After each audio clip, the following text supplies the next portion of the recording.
You are now listening to Testimonies with Terry. All right, guys, I am here with the host of the Trevor Talks Podcast, Trevor Tyson. Trevor, thank you so much for coming on the show. Dude, thank you so much for having me on the show. I'm excited to be here, Terry. This is going to be fun. We're excited. We got some energy going this afternoon. Yes, very much so. And from the looks of it, your audience is quite energetic at all times. So I'm just excited to have the opportunity to speak with you and everyone else joining us.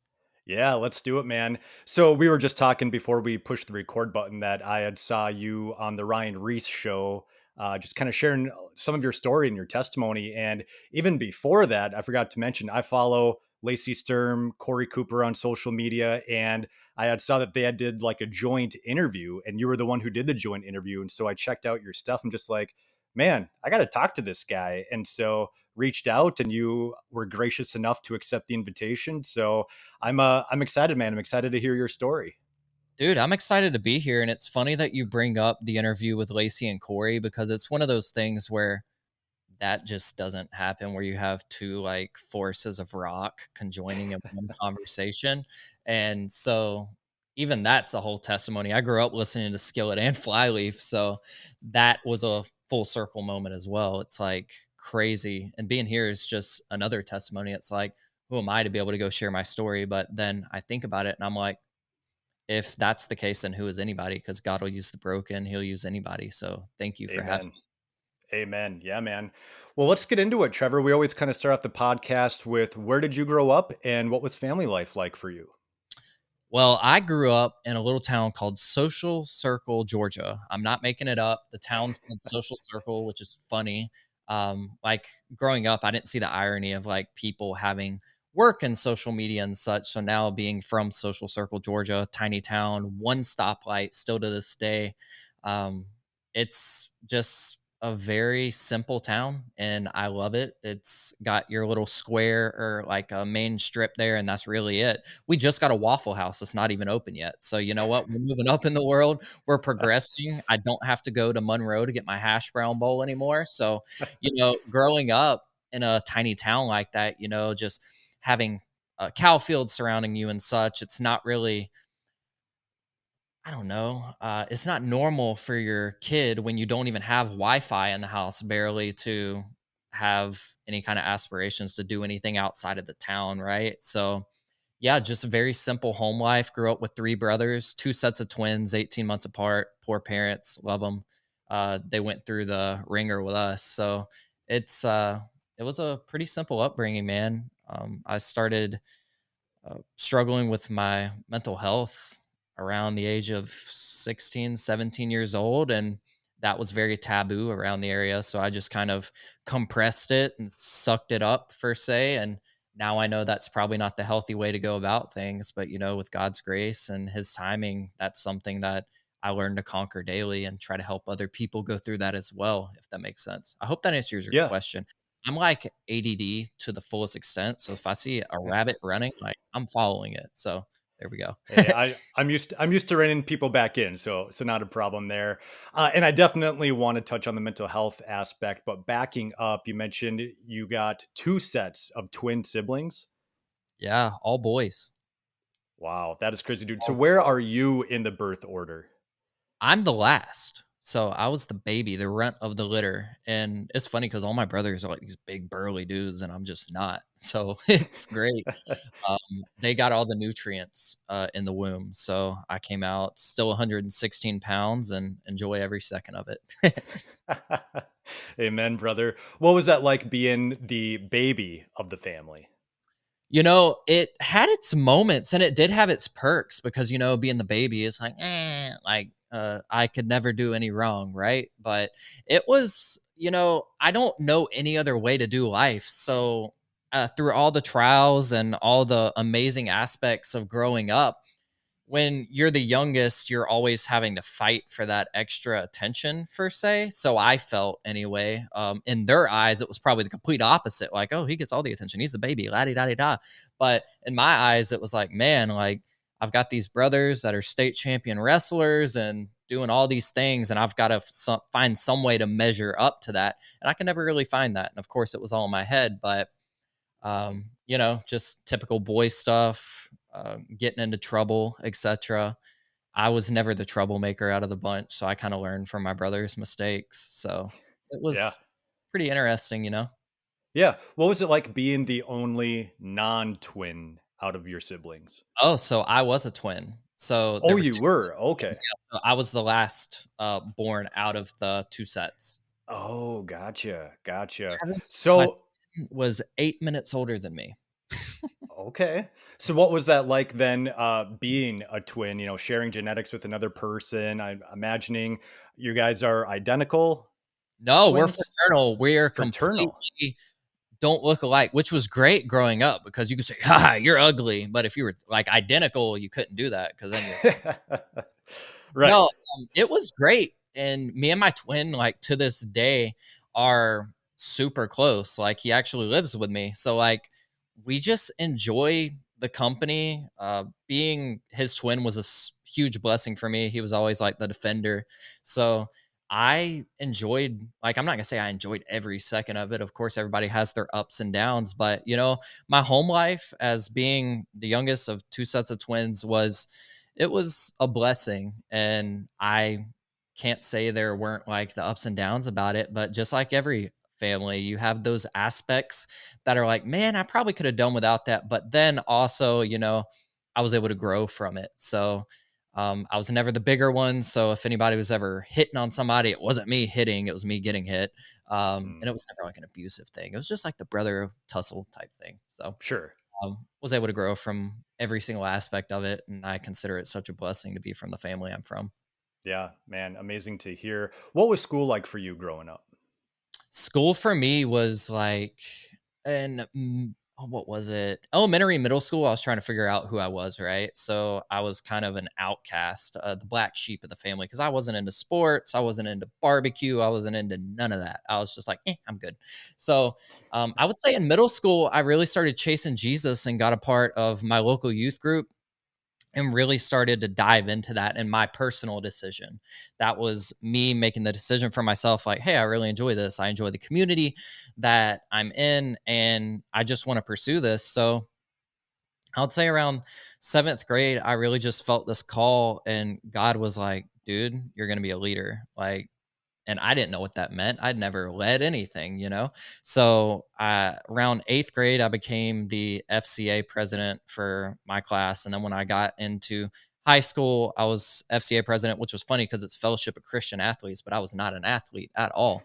So it was super fun getting to dive into that stuff and really just learning from a young age, like, okay, I don't have these typical aspirations. I don't want to be in the NFL. I don't want to do this. I don't want to do that. But I always knew that I like to use my voice. And for me, like some people would say different, but it was never about the attention for me. It was just like I didn't know how else to live life. It was like I need Mm, to live life loud. I'm into all these bands like Skillet and Flyleaf, POD. Um, just etc. around the faith-based market, Disciple. Um, and I know that there's something there. So I really just started like promoting these bands on my personal profiles and was like, hey, y'all should check out Red or this or that. And but it didn't stop there. I ended up doing an internship with this organization called Pulse out of Minneapolis. And so I was gone from high school a lot. Like the principal gave me the blessing to go and tour and not have those days counted against me as long as I stayed on top of my schoolwork. And I ended up on Outcry 2015 with like Nick Hall was speaking, and it was like Hillsong United, Crowder, Bethel Music, Passion, Carrie and Cody Carnes or Carrie Job, Trip Lee, DJ Promote, Lauren Daigle was the opener. Like this massive tour, and I'm a senior in high school. Like I missed the first 30 days of high school. Everybody thought I dropped out, and I'm like, would it be the smartest thing to drop out my senior year? I don't think so. So, y'all were thinking. But it was a very interesting time. And after that tour, I would say probably a few months after, I started struggling with panic attacks. And the first panic attack I had that I talked about in the Ryan Reese show and death was like, okay, I'm in Birmingham, Alabama, promoting this event, and I'm not feeling okay. So I'm looking around. I can remember clear as day, like looking around the venue, like, man, I just don't feel good. I don't feel right. And I've never felt this way. So, of course, I'm under 18. So I go to the EMTs. I'm like, do y'all have any like ibuprofen or anything? Cause it was before the age of like, oh, I should probably carry this stuff around. Right. Yeah. And they're like, no, you're under 18. We can't give you anything. And I'm like, dang it. So I'm just walking around Church of the Highlands in Birmingham and like trying to throw up outside, trying to throw up in the bathroom, trying to make myself feel better. I thought that would make me feel better and it just wasn't happening. So I tell the guy Jay I'm with and Pia Joe, I'm like, dudes, like I'm not feeling good at all. So I went and laid in my car and t- Jay goes, is it anxiety? Because I was supposed to speak at, I think it was Shorter University the next day, something like that. And I'm like, no, like it's not anxiety. I've never struggled with that. There's no way. And still I'm heaving in a bush, like trying to get whatever this is out. And it was a panic attack. And I didn't know that nor accept it for years after that. So Wow. from that moment, canceled every type of like promotion event for this event that I was promoting or interning for. Canceled all of it and even went back to school. I went from being able to speak at an arena to not even wanting to give a presentation in front of my class of 20 people in a Wow. literary class. So like it was a very trying time for me, and I know that so many people out there, especially like middle, high school, college, out of college, whatever. I never went to college. Like, so just as a human race, there's a lot of mental health issues that don't necessarily get spoken up about. And I fell into that category, into that statistic of what percentage won't admit they have a mental health issue. That was me because I was embarrassed because I'm from a tiny town. You don't talk about that stuff. You're weak. You're crazy, whatever. And so for 3 years, I neglected my calling, as I'll say, and worked for selling cell phones at a retail store for 3 years, became the top sales rep in the Southeast, then like number one manager in the US for this like company. And I hated my life. I was depressed. I bought my first house when I was 19, bought a new car. On the outside, it looked like I was living the dream, bro. Like, boys Yeah. balling over here. I was a mess. I hated my life. I knew that there was something more to this life than just clocking in and clocking out and going home. So started going to therapy and was actually like after therapy, I was like, okay, I'm gonna start making some videos and just put them out again. Like, because the first time I had been able to tour and such, it was from like doing little videos and putting them on Facebook and doing stuff in my community. And I'm like, okay, I don't do it for the attention, but how can I shine a light on this? So I started making videos about anxiety and such and ended up getting a call from this dude named Aaron who was running a festival in California called Joshua Fest. And he's like, hey, dude, you want to come MC the festival? And it was going to be like thousands of people. It was like Crowder, Lecrae for King and Country. Like it was a big event. And Yeah. I'm like, no, I don't think I can do that. So I prayed about it and prayed about it. And the girl I was dating at times like, you should probably like do that, you know? It's pretty amazing opportunity. So went to therapy and got on the plane, went and did it and was puking behind the stage before I'd go up. But you know what? We did it. And I share that story in depth with the puking and all of it just because somebody out there needs to hear that it's Yeah. okay to like feel that way. It's not okay to feel that way and not get help for it. But like a lot of people are struggling with this still to this day. Hmm. And mental health issues, especially if you're a guy, you don't talk about them because, oh, you're never going to be able to get married or this or that if you're being so emotional all the time. I'm here to tell you that some of the strongest people I've ever met have opened up about suicidal ideation, have opened up about depression, anxiety, all of these things that get shoved in a corner. And because it gets shoved in a corner and nobody really wants to talk about it, that's why you see so many negative things coming out of it. That's why you see people dying by suicide. That's why you see people ending up in a care facility for treatment because it's gotten so bad because we've been told not to talk about it. Where in the Bible does it say, thou shalt not talketh about anxiety? Right. Mine actually says to shine a light on those dark things. So why are we not doing it?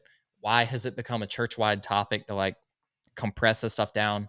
And it's beautiful to see over the past few years that so many churches and pastors have taken the initiative to talk about it, but we're still at the beginning of it. And it's still taboo, especially for guys to talk about this. And I'm like, for what reason? I must look like the most emotional person on the planet. And to this point, like, I was talking to my best friend about this the other day. It's like before I started talking about it in my tiny town, it was nobody would talk about it. And still to this day, like for years, people are like, oh, he's crazy. Like he's on medication. He's this, he's that. Yes, I am on medication. The Lord can use that to heal you. So Yeah. praise. Yeah.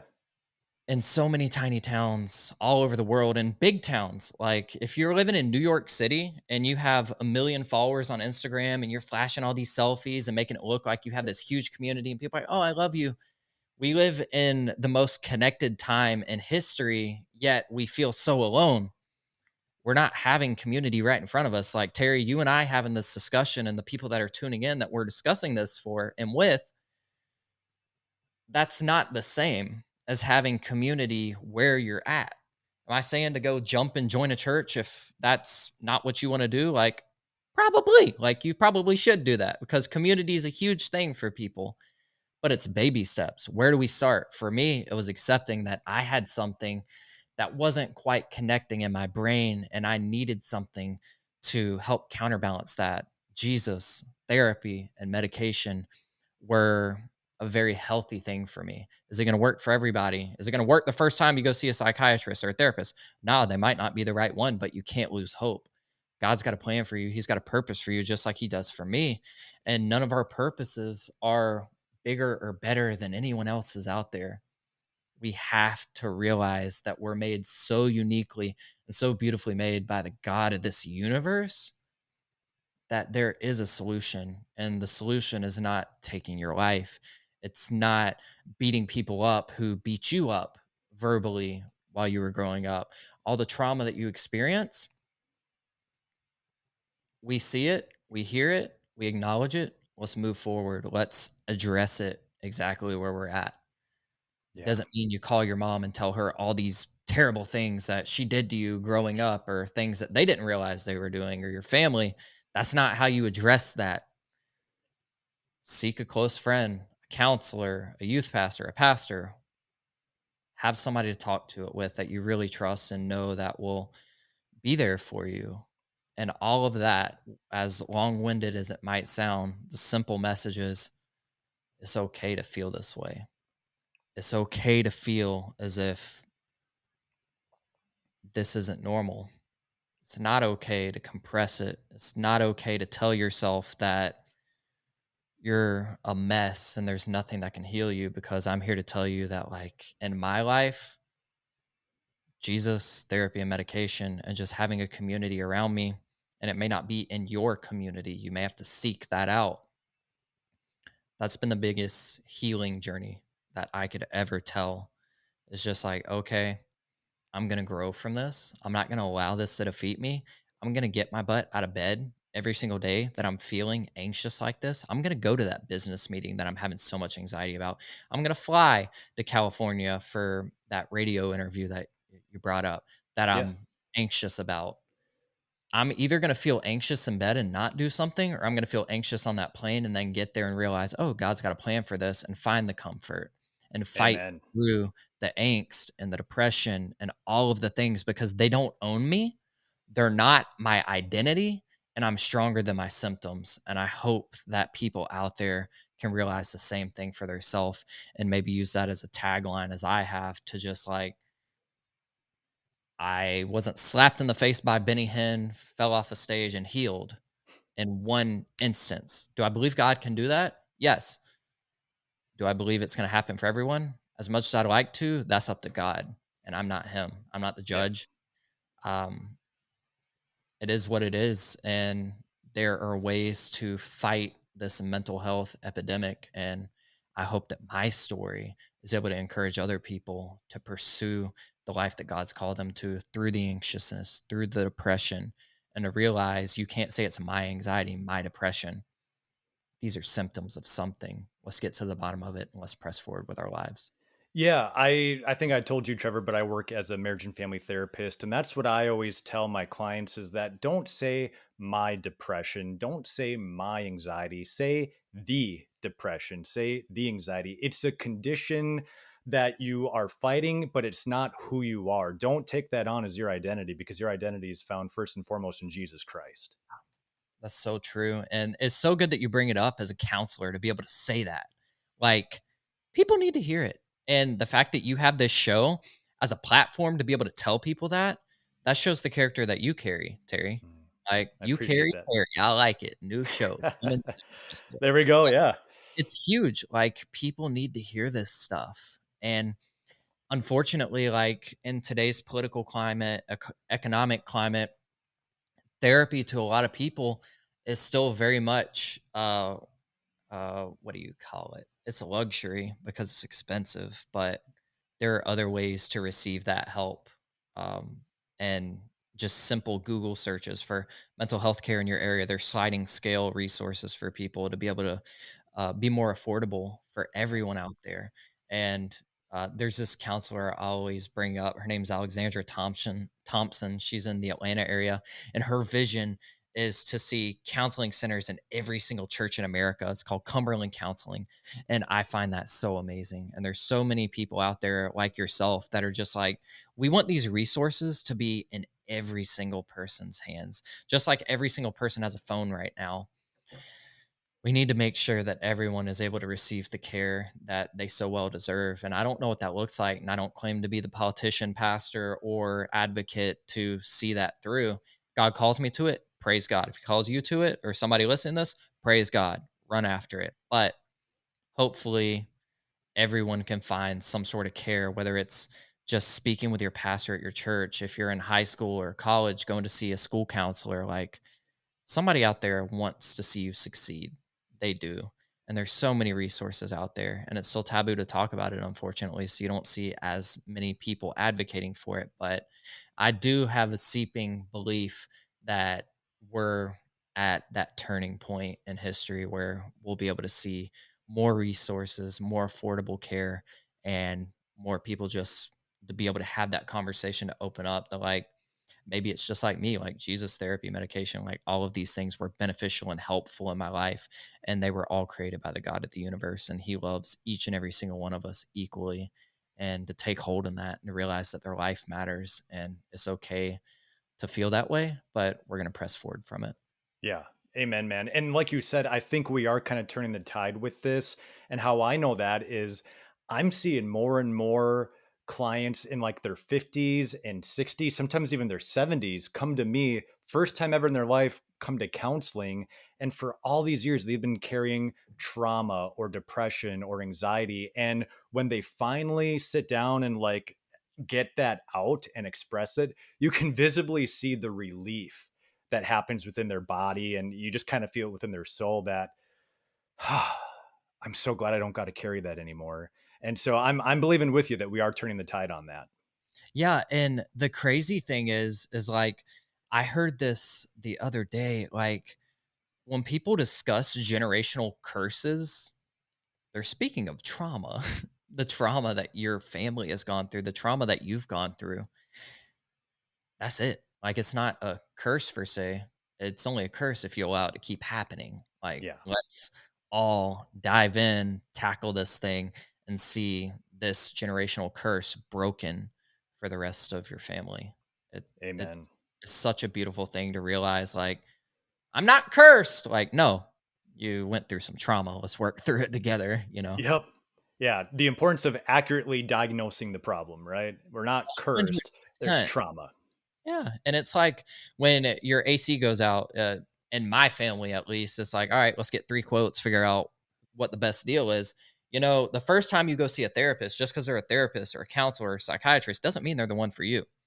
You can get inaccurately diagnosed for something. Like, it happens. I was told that I had something at one point in my life, and I did not. So I was on medication for the wrong thing, and it didn't work. I wonder why. Like, Yeah. homie didn't get it right. So you figure it out, you learn as you go and realize that, like, okay, no matter how uncomfortable it is, if you show up and you're willing to show up and time again, A/B test this thing, as we say in the media world, you'll figure it out. Like it'll Yeah. come to you, and the right people will be provided in your life. Say a simple prayer, like get some recommendations from people that you know have gone through the exact same thing. DM me or Terry, like DM Ryan Reese, DM somebody. Like we can figure it out. It doesn't have to be a one and done thing, no matter how amazing that sounds. Like just to give everyone a heads up, like, hey, get in it for the long haul. Healing is coming. Yeah. Good word, man. Good word. Backing up a little bit, you mentioned in seventh grade, that's when you really started to kind of press into Jesus. What was your faith like growing up? Like, were you raised in a Christian household? Yeah, I was raised in a Christian household, but in 7th grade is when I really okay, I got into Skillet like every other youth group kid. But John Cooper's message was just so impactful for me. And hearing that, like, hey, they play the kind of music I like, the heavier stuff, not like metalcore like I'm into now, but it was a gateway. That's a gateway band. Yep. So it's like I heard the message, especially the speech he would give before Waking Alive, is like, there's a war going on for your soul. And that really hit me. And it's like, dang, like I didn't realize that. And I started to dive into scripture and devotionals and church life for myself. And I found community there. I found a place where I was accepted, that I wasn't weird or taboo. And like, it really just hit home for me. And a lot of it had to do, like, it's biblical to have your community around you, right? To be in these circles with like-minded people, and that was just so healing for me, and I had room to grow. Like, I wasn't a theologian, still am not a theologian, so being around that church community starting in, like, 6th grade going into 7th, when I really started to dive and hone into it, a new church was in town. It was called the Avenue. It was a part of Life Church .tv with Craig Groeschel. So it was like a remote campus where they would have Craig Groeschel preaching from Oklahoma on a TV screen. We had our campus pastors, youth pastors, and such there. And I was like super into Apple. They were using Macs. Like I didn't have one. Like just all of these things. Like the youth pastor had tattoos and gauges. I was digging it, you know? So it was it was a good situation for me in that season, and just the community that was around me. And I can't name them all off, but like even to this day I remember Miss Angela would bring like biscuits with like sausage and cheese like just in them, like just little tiny things like that. And it was so healing because it wasn't a certain age range. It was like from my age, even younger, all the way up into people in their 60s and 70s, who were willing to walk with you and talk with you and accept you for who you were and just want to love on you, man. Like, and even to this day, like I've never been able to find a church family as in depth as I had there. And Mhm. it was such a beautiful season. And the people that I got to know and love were able to help mold me into the person that I am today.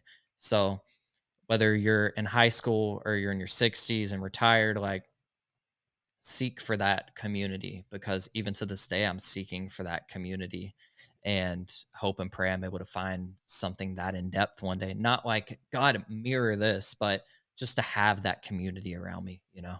Yeah, yeah, for sure. So then at 16, you said that you started to kind of struggle with mental health. You talked about that panic attack. Before you had that panic attack, did you have any other kind of like warning signs? Were you able to notice that, man, I may be struggling with some anxiety or I'm struggling with depression? Or did it just kind of hit you like a train, just like, whoa, what is happening here? Yeah, and that's such a good question because it's so different for everybody. Like, I remember being like 6 or 7 and just having like waking up like from what I thought was a nightmare, just having crazy like abnormal heart racing and running to my parents and them having to like, like what's going on with this kid? And it ceased until I was around 16 and was about to graduate high school, and it was like I didn't know what the next steps were for me. So like just all of this life change of no longer being in high school, didn't want to go to college, didn't feel called to go to college. Still to this day, somebody's like, "You ain't go to college?" No, like I'm good. Well, we good, homie. But it's one of those things where I realized that there were symptoms like when I was younger, but it literally came out of left field, and it was just a lot of stress and pressure on me at that point that I didn't know how to combat. So I just compressed it until it finally exploded. and became a whole thing. And with me not getting help for it, it just stirred out of control to where when I got back home from Birmingham, I didn't do that college event the next day. I went straight home and stayed in bed for a whole week out of Hmm. school. And they're like, "Oh, he's sick." Like, yeah, I was sick, but mentally, not physically. Like, I wasn't running a fever. And if I was, it was because of all the stress and such that was going on inside of me. And finally, my dad was like, "Get up, we're going to the lake and just get away." And I'm like, "Oh, I can't get up." And it's like, "Nah, you getting up, you getting up." And um, that was a turning point for me to like, okay, like I have to press on with life, and having panic attacks every day and just having to fight through it. I remember being class president and giving a speech at graduation, and they're like, "No drinks on the field." And our like graduation robes were like always longer than your hands. So I snuck a, a chamomile tea onto the field because I'm like, that was the one thing that I found like a piece of comfort in.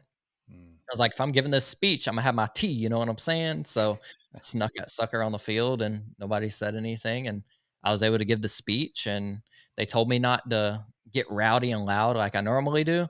And during all the rehearsals and everything, I did business as usual. But once we got out there and you had like a few thousand people out there, the energy was flowing. I'm a hype man, started yelling, looked back at the dude that told me to not to do that. And he was laughing. So it was all good. Like, what you gonna do? Expel me, bro?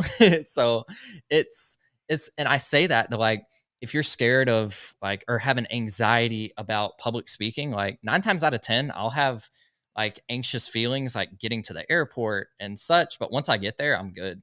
Like business as usual. Let's roll. Like let's get rowdy. Yeah. Where do you think your gift of public speaking came from? God. That's the Sunday school answer. My dad was really outgoing, like abnormally outgoing. He was a salesman, like he owns an appliance company and such. So like I grew up watching him sell things to people, and I became a salesman in that way. And that's why I was so successful at retail sales. Like I could talk an Eskimo into buying some more ice, even if he has like unlimited amount. Like that's just how I roll. And I would say like any evangelist or speaker, like make great salespeople just because like it's one of those it it could come natural or you can learn it, but for me, it was just like I like running my mouth, hence the name Trevor Talks. Like I don't shut up.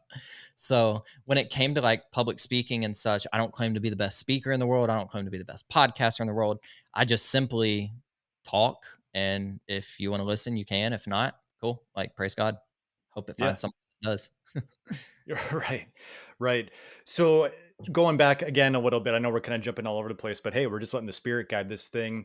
You started interning with a place called Pulse based out of Minneapolis, and I'm in Minnesota. I'm familiar with Pulse, but to those who aren't familiar with Pulse, what is it? Pulse is led by a guy named Nick Hall, and he wrote this paper when he was in college, like, and it was called Pulse. And I don't know exactly what it said, but like the pulse of this generation is like for him going to be to hopefully help lead people to Christ. And he started as like a little small group, and then you'll have to look up his testimony. It's crazy, and I'm going to butcher it. But at some point or another, he maxed out his parents' credit cards to put on an event, like, and did this whole thing and just started a movement. And it started on his campus at a secular university in either North or South Dakota. I can't remember. But he has a book called Reset that kind of explains all of it. But he had this vision to have the largest Jesus gathering in American history on the National Mall on July 16th of 2016, which is funny because as we're recording this, it's July 15th. So it's almost Ah, however many years ago that was. And yeah, like they just want to see people led to Christ. So I heard him at Winter Jam 2 or 3 years in a row. And then they were like, "Hey, we're going to have reset reps. We want you to do this in your cities and whatever." And I just kind of took it and ran with it and made a promo video and started Reset SC, which was Reset Social Circle, and started doing like small group prayer groups during the summer in my campus at Social Circle High School, Yee Yee. And yeah, like we've just meet up and pray and such and prayer walk our schools. And I remember being at work at my dad's store one day, and I got a phone call from Jay, the same dude that was there when I had my first panic attack. And he's like, "Hey, dude, like we're doing this event in Minneapolis. It's called National Day of Prayer. Francis Chan's gonna be there, Carrie Job, like you want to come out and do some scripture reading like on stage before these guys?" And I'm like, "Duh." Like, "Let's go." And so it started from just serving and not having any kind of expectations, but Pulse does these amazing events all over the world. They've done Ukraine. They just did something at the Cotton Bowl in Texas, which was going to be like an evangelistic outreach event for people that want to reach the next generation. So really, like just going after it for the Lord. And he was on Outcry 2015. That's why I was out there. And yeah, like the dude's just on fire for Jesus and has a whole ministry team to back it up. So I was instantly impacted by his story and him being like, I remember Justin Bieber's song Baby was huge at the time when I first heard him speak, and he had a baby on the way. And right when he announced it on stage at Winter Jam, they started playing Baby, Baby. Like, and just the relevance of like the way he was presenting the gospel was huge for me to hear, and it was inspiring. And I was like, I want to do that one day. So it all started from there, and just kind of the long-winded elevator pitch for Pulse. They ain't in it for the money, they ain't in it for the fame. They are legitimately trying to reach this generation for Jesus, and I'm heavily influenced by the work that they do, and am grateful that Nick chased his calling, which essentially inspired me to chase mine.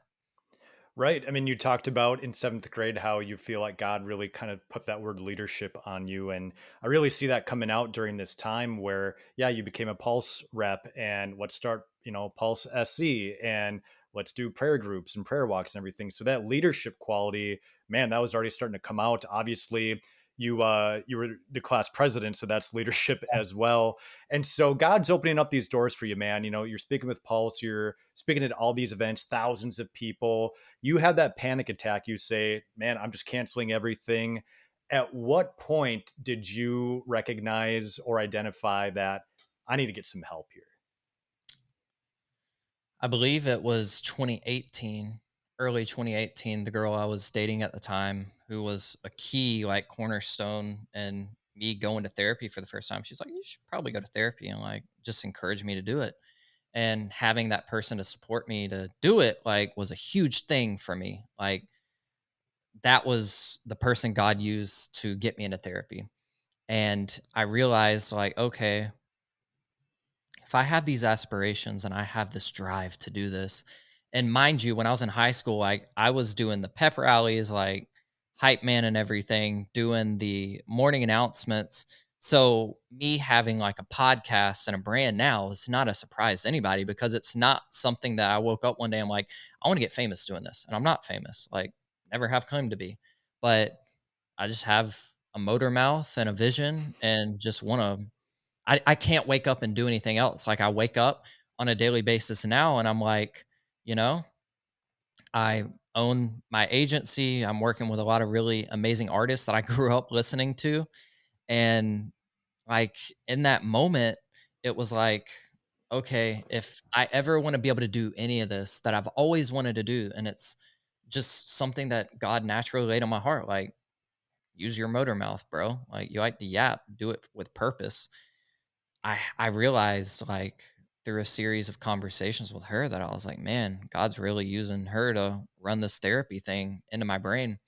So, I started going to a place in my town and was able to find that peace and healing through EDMR therapy at, it's called Living Waters, is the counseling center in Monroe. And my therapist there was just really, really, really, really encouraging, and she was faith based.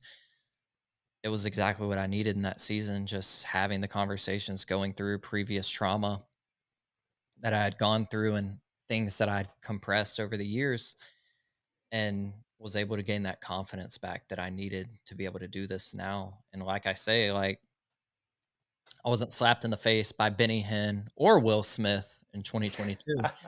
And I wasn't healed instantly from it. Yes, God can do that. Some people's story is exactly that. But for me, trial and error, not giving up, realizing that I have to do this. Like, I have to get over this.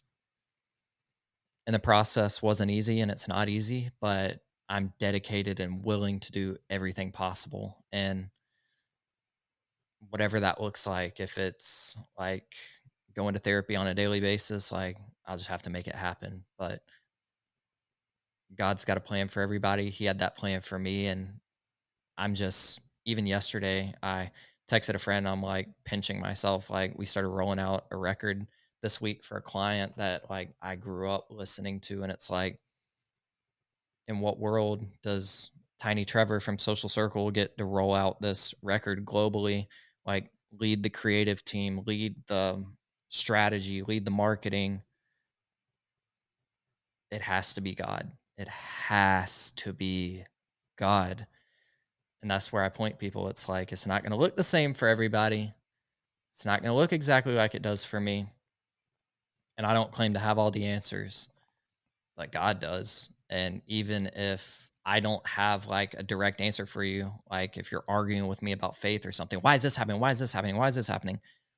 We all have free will, and that leads into things. Why does God allow this to happen? Why does he give us free will? Some people had free will to decide they were going to do something that negatively affected you, and it sucks and it's terrible, but combat that. Like, I don't know what else to tell you. Um, I do believe like that God has a purpose through all the pain that we experience. And for me, it's just sharing like, hey, I don't have it all together. I'm not going to claim to have it all together, but you know what?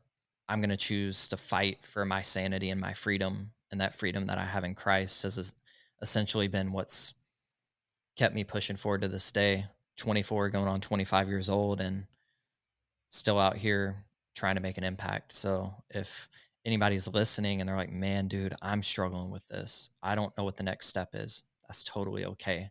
You don't have to know the next step. Just be open. If God wants to lead you in a certain direction, that's completely the opposite of where you want to go. Just trust him in that. Yep. Comes down to faith. Comes down to faith and being obedient, right?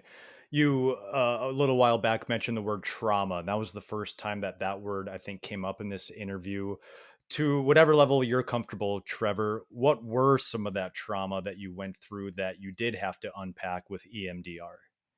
I think it was mostly just things that was happening in my head that were traumatic, like having to live up to the expectations of like having state champion brothers and feeling like I would never measure up to that. Like, it got so unhealthy for me that I went to like a powerlifting gym for 2 years to break two national records in powerlifting, which I did for my age range and weight class, which I still hold those records. And I'm not a huge dude at all, like not at all. So obviously a power lifter, but I did.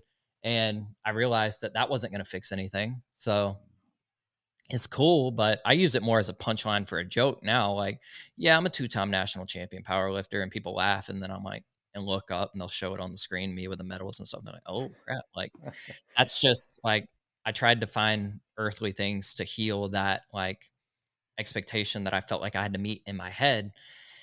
And then like some people in my life saying things that were very negative about my path of using my voice, and like, that's annoying. You shouldn't do that. Shut up. Like, mute, shut up.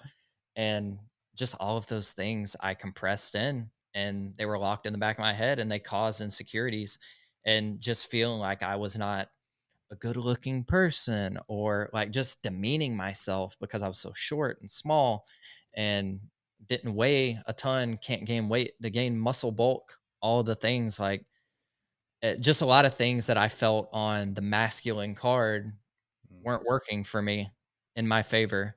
Like, I saw you had Chad Lale on from WWE, bro. Like, that's a dude right there. Just Right? dude, amazing man of God. I love that dude. Yeah. I don't fit that profile, and that's okay. I know now, but at the time I was like, man, like there's just a ton of things wrong with me.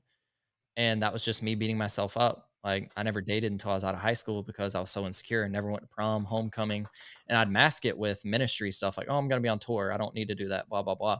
The only time I ever set foot in homecoming was because I was class president and was presenting an award to a kid. His name was Chris.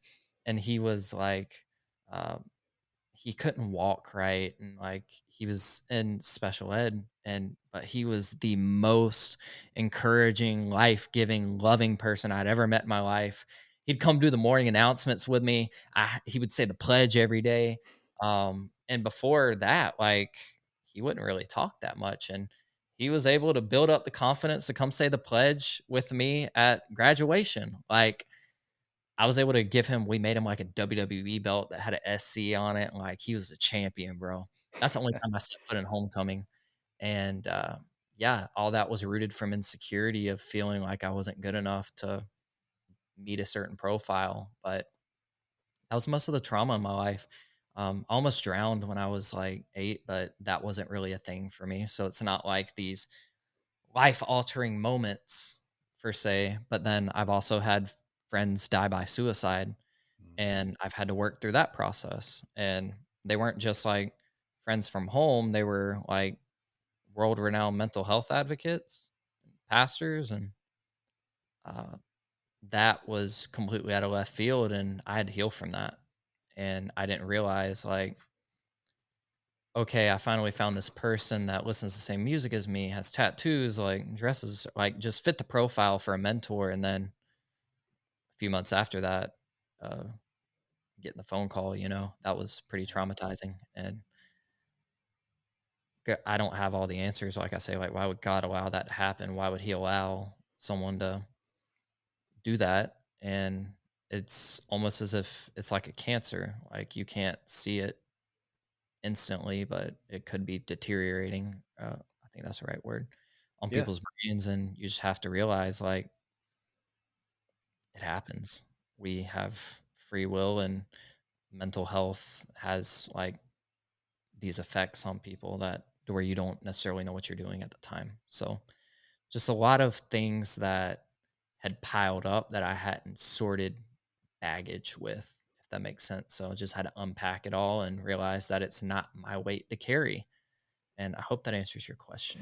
Yeah, no, and dude, I appreciate you being willing to talk about those vulnerable parts of your life because on two fronts. One, trauma. A lot of people think trauma is just like you get into a car accident or you go to war and or it's just this one singular event and that's trauma when that's not necessarily the only way trauma happens. Like you said, trauma can be these handful of things that happen to you throughout your life that if not dealt with your brain just doesn't know how to process through and it's going to come out eventually, right, and usually not healthy ways. And so I love you talking about that, but then too also just talking about kind of the struggles of not fitting that perfect or normal, I guess, image of this is what masculinity looks like, right? Because I mean I can relate to that myself. I was never huge.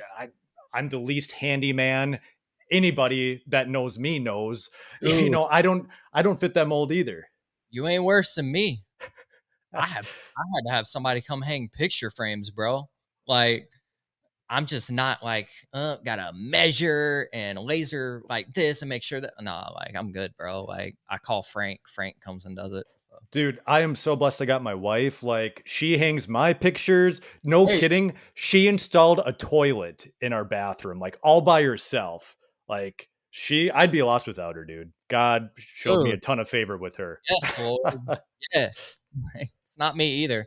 The most handy thing I've ever installed with a toilet is a bidet, and it was one of those simple, easy ones. So, hey, I can do that. Like, you just turn the water off and hook this up and hook it to that, and you're done. Like, cha-ching, like, man card back, Yep. handyman, sophisticated. Got Yep. it. Exactly. So no, I love how you talked about that because I think that's a more common struggle that guys deal with that, like you said, we don't talk about because I think a number of reasons. Like one, I think maybe pride in our ego. Two, I think just the fear of what are people going to think? Are people going to think I'm gay? Are people going to think I'm this or that? And it just can wreak havoc on a guy and lead into some very unhealthy coping strategies with that. I know for myself, and even with a lot of the clients that I see, it tends to end up in pornography because that's where they find, themselves feeling like, yeah, I'm a man. This is what men do. And so, and I think you might have talked about this with Ryan, but Trev, what was that part of your life like as far as purity, struggles with pornography? Is that something that you struggled with? Yeah, so I was too insecure to go out and do the deed, right? So I did mask it with pornography for years. That was a big, big, big, big struggle for me. And it was mostly because that was the only place I could really, like, I guess, escape and find comfort or the fantasy of being accepted fully for who you are. So that was a lot of emotional baggage. And like we've discussed, like the whole toxic masculinity thing, I think is fed into that because we get fed this bogus statement of you've got to look this way, act this way, do this, do that. Like, homie, I was the first person in social circle to my knowledge to start wearing skinny jeans. Like when I came back from Outcry, like I was dressed like I'm in New York, as they would say, and like yeah, like they question your sexuality, they question this, and like who cares? Like it's not your thing to who cares? But in high school, that's your world. Like you want to be accepted by everybody, but it was never like I looking back, I never had a struggle to be accepted. I fit into all friend groups, like the goth kids, the athletes, the outcasts, the like girls. Like I get along with anybody. Like I didn't really. There was this one person I didn't get along with. That was her fault. And like our class presidency race proved who had it, what it takes. You know what I'm saying? There you But go. it was like I had all of these things that didn't fit that masculinity role, and it beat me up, bro. Like it beat me up to the extreme to where I didn't even want to live at some points. It was like, man, I just don't check any of these boxes. Like this sucks. I suck. I hate my life. And it just was what it was. And now I know it's not true. And I hope that there's somebody out there that's needs to hear that. Like, you're not alone. It feels like you're alone. It sure as heck does because everybody around you seems like they haven't made. Dude, some of the most popular jockey people in your school are probably struggling with suicidal ideation and depression, anxiousness. Not all of it, maybe, but somebody out there struggling with it too. Yeah. And Yeah. they need to hear that you're struggling with it. Some of the most unlikely friendships can be formed with you going out of your comfort zone. Be willing to have conversations with people. Somebody sitting alone at lunch, I'd get up and go sit with them. And it's not like a here's a gold star for that. No, because a lot of people are too nervous about what other people think if they're going to go sit by that person, but they're a human being on their own. They deserve attention. They deserve love. I was talking to a homeless guy the other day in Atlanta, random segue. Like, he was trying to get people to stop. Nobody stopped. I stopped, and he's like, "Dude, I can't remember the last time." And I stopped and sat with him, and he's like, "I can't remember the last time somebody treated me like a human." And I'm like, "When do you think it was?" He was like, Another homeless dude gave me some fries earlier, like that he was done eating." Broke my Wow. heart. Broke my heart. Was able to get to know the guy, and we had probably an hour and a half ordeal. Like my parents are always like, don't go here, there, walk around with people in Atlanta. Like, nah, dude, we walked to the Walgreens, we got something to eat, like whole 9 yards. And I was able to hear this dude's story. And a lot of people that are homeless, like it starts from something. And for this guy, like there's this toxic trait that goes around. I'm not saying to go like put yourself in uncomfortable situations or such, but just be open to hear people's conversations because hearing his story was so healing for me because I was walking into a concert venue for a friend's show and he's just sitting there with his bike and the dude has such bad arthritis he can't stand up for long periods of time and can barely get around and trucking around on a bike. Like, I'm like, dude, why aren't you working? Like, that was my first question. Like, you're asking for money. Why can't you? Like, I asked these questions, like point blank. But we can't lose that side of humanity that God's blessed us with. If we expect people to treat us like human, if homie's over here just asking for uh, someone to listen, like you could save his life. I don't like somebody could be planning on jumping in front of a train for all we know. Yeah. Have some humanity, show some love, care for people. I'm not saying to put yourself in dangerous situations, but I don't know. Like I think of that situation there of like if I would have been like, "Oh, I need to get in, like show's going to start, I want to hang out, whatever," like and not stop with this guy, I wouldn't have had the opportunity and the beautiful encounter that I had. And Michael's such a great dude, and I hope everybody gets to meet somebody a little like Michael because I was encouraged by it. It wasn't a transactional thing. It was dude just wanted somebody to hear him, and yeah, he was hungry, like, got him some food, but everybody needs to be treated like a human, and that touched my heart so much. And to relate it back to mental health and the conversation we're having, just because somebody's having an emotional day or freaking out or posted stupid stuff online doesn't mean you have to do what society makes you feel like you have to do and attack them. Like, slide in their DMs like, "Hey, something going on. Can I be here for you in some way? Need to go get a bite to eat. I need to hop on a FaceTime if they're not in your state or whatever." Just treat people like humans. Um, there's a song that a band called Islander put out with Lacey Sturm, and it's called "It's Not Easy Being Human."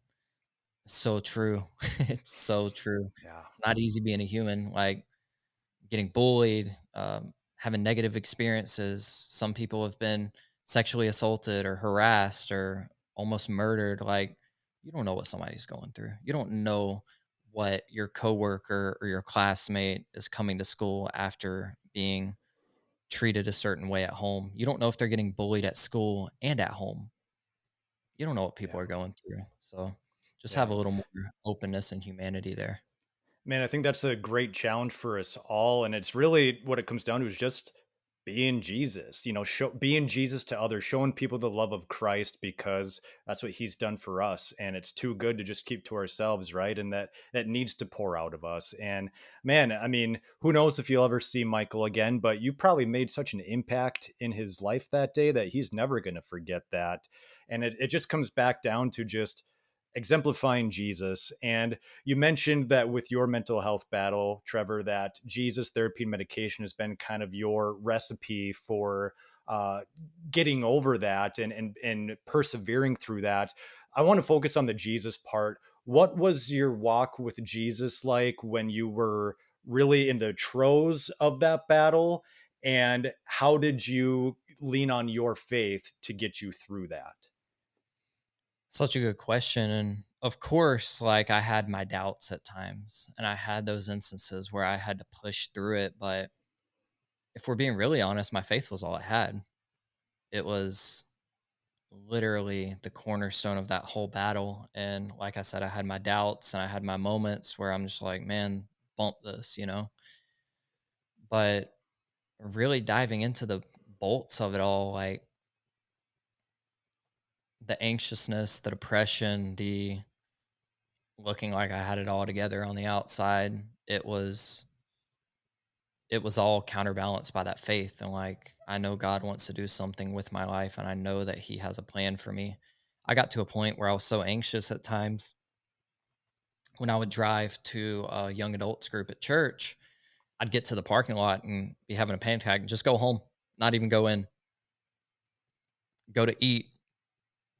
Literally was at a steakhouse in Atlanta with two friends who were engaged at the time and ate a steak, ordered dessert. Before dessert got there, went to the bathroom, was heaving, having the whole thing. Like, that was one of the crazy, crazy panic attacks. Slapped my Amex on the table and was like, I gotta go. And no explanation. Just left them sitting there Mm. and sped home, going about 90 the whole way home. Should take an hour to get home. I got home in 30 minutes. Like, dangerous situations, but it's real. It's things that have happened. And in those moments, I remember, like, for that instance in particular, I got home and I was still having that panic attack. And I finally texted Nick and Chelsea and was like, here's what went on. Here's, I'm sorry. Like, I know I left my card there. I'll get another one. Like, just, it makes you do such crazy things, but they were understanding. Like, Chelsea had been through the ringer with mental health. It's, you do manic things. And in that season, my faith was my cornerstone, and having mentors to walk alongside me. Josh and Lacey Sturm were big, big, big, big, big help in that season. My mentor Jennifer, and then my now business partner Brian, like, and his family, they were such cornerstone pieces for me. And my spiritual parents, Tina and Todd, like, And then my family, my friends around me, they didn't understand it at first, but eventually like they got to the point. And I've even seen the fruits of things that they were neglecting now, like receiving help for it. So it's always been faith that God had a particular purpose for all of this pain and trauma. And now, like working alongside with the whosoevers and all of these people that are making these impacts on a big scale, it's just like, man, sky's the limit. If you trust that God's got a purpose for your life and you chase it, I wouldn't put it past him that he'll do some pretty darn crazy things through little old you or big old you, whatever. Yeah. Like, you never know. It's not even about the rooms you're going to be in, the people you're going to talk to. It doesn't have to be like a famous thing. It's just wow. Like, God's allowed me to do it, and I'm as normal as they get, quote unquote. Who knows? Like, who knows? So my encouragement would just be, if you're struggling with your faith and you're having those thoughts of doubt, just dive in deeper. I know when people would ask me when I was going through this, yeah, I'm reading the Bible, this, that. I wasn't. Maybe start there, start with the basics and go get a hug, man. Like, that'll work wonders. Share a smile even when you don't feel like it. Talk to people. Um, Even when you're in a drive-through or having your groceries rung up, talk to that person. You never know what kind of encounter you're missing out with just all this self-checkout and all that good stuff. And if it's only self-checkout, there's somebody monitoring it. I guarantee you they would love to be treated like a human, because a lot of times they don't get that either. So Yeah. just dive in, love on people, show some more humanity, and trust that God has a plan for you. Yeah. And man, what a plan God has displayed in your life so far. Like you said, from little social circle Georgia, which I'd never heard of before talking to you today, to now, I mean, like you said, you're working with so many amazing people and influencers in, in the Christian music industry, specifically, like you said, Josh and Lacey Sturm and Skillet and all these people. And it's just amazing what God has done through you. Like you said, like if he can do it through you, he can do it through any of us. And so before we wrap up here, Trevor, like I mentioned at the beginning, you got Trevor Talks Podcast. Talk to us about that. What was the vision behind that? And what are you hoping that that podcast does for people? My name is Trevor, and I love to talk. That's what Trevor Talks is. Man, we're about to hit our 100th episode, and it went from me recording like on Zoom and my friend Steven's house. He edited like the first 15 episodes, and then yeah, like it's always been guest centered, so having people come on and share their stories and such. And like the interview you brought up with Corey and Lacey, that was nuts. And like the 100th episode that'll be out is with Naomi Rain of Maverick City Music, and Wow. it's probably like that's one of the most fun interviews I've ever done. But the whole purpose behind it is like whether you're hearing from Corey, Lacey, Michael W. Smith, John Cooper, Naomi Rain, uh, the list goes on. Like all of these people that I'm interviewing, like all the way from actors and actresses to metalcore, like my favorite band, Memphis Mayfire, like having these artists on there. I made a list at the beginning of, I think it was 2020 when the pandemic shut everything down, of like, okay, I want to have a podcast or I want to have a show and turn Trevor Talks. It was already a thing, but it was more of like a blog and guest writing for outlets and such. I was like, here's the list I want to have. And to a year in, we had to like redo the list, and we've just had to redo it again because like God keeps opening up these opportunities. It was never something that I planned on being like, somebody said that we're like the premier podcast for faith and mental health or something like that, or and especially in the rock genre of Christian music. And I'm like, it was never supposed to be that in my eyes. It was just something fun to do, and like literally just me having that outlet to express these conversations and amplify voices that will encourage other people to keep walking in their faith or work through mental health. They don't all have to be Christian interviews. Like one of the guests that I really want to have on right now, his name's Caleb Shomo, and he's the lead singer for this band called Beartooth, not a Christian band. But he's got an amazing sobriety journey. Why can't we have that discussion? Yeah. And it's always going to be a thing for me. So, like, man, to answer your question, it just started off as like, okay, I've been through the season. I want to use my voice. I don't shut up. I love to have conversations. Let's have a new conversation every single week. So the 100th episode is coming out, I think 2 weeks from when we're recording this, August 2nd, with Naomi Rain. And yeah, like that's really where I send people because my media agency, Transparent Media, it's not really your um, hey, we're gonna do this or that. It's more of like word of mouth, working with artists like in the music and entertainment industry. So like Trevor Talks is the core focus for like, here's what I feel God is calling me to do and how to reach people. And I hope that everybody can have something like that, whether it's a podcast or a social media blog, something. Maybe it's actually being boots on the ground for Celebrate Recovery in your local church or starting a Bible study. Whatever that is for you, go out and do it. Trevor Talks isn't a gateway to getting famous, quote unquote, or doing anything other than just having conversations with real people about real topics and real stories. And again, like there's a little bit of everything in there. You've got all walks of life. And I don't put like a here's our target guest. It's just like, dang, like they want to come. Like, all right, let's do it. Like, so we don't really have a formula for it. It's just like, if you enjoy it, keep listening. If not, hope you enjoyed it. Hope it was beneficial to you. Yeah. Oh, it's a great podcast. Obviously, I've been listening to the episodes as I've been prepping to do the interview with you and just encouraging. I mean, I think that's the word that comes to my mind when I think of your podcast. It just leaves people feeling encouraged. And congrats on hitting the 100 episode milestone, man. That's a big deal. And just goes to show the faithfulness of God in your journey, in your story. And I think, yeah, final question, Trevor, looking back at your life, and I mean you're young but you've done a lot of life, you've been through a lot. When you reflect on the goodness of God through it all, what comes to mind? Man, you just made me want to break out and sing Goodness of God by Bethel and then It Is Well. Like through it all. Like so Yeah. man, I think it comes in bits and pieces. And for me, like when I reflect on the goodness of God, I'm just like, dang, like through struggling with pornography and struggling with accepting who God's created me to be, through all of that, he's allowed me to keep coming back. And we look in the Bible and you see Saul and all of these people like doing these astronomically sinful things, but God still chose to use them. And so, like, battling with pornography and self image and doubting my calling, doubting my faith at times, like doubting all of the things, like, God's allowed me to keep coming back and allowing me to use my voice. And who am I to deserve that grace? Who are any of us to deserve that grace? And it's like, we're nobody, but to God, we're everything.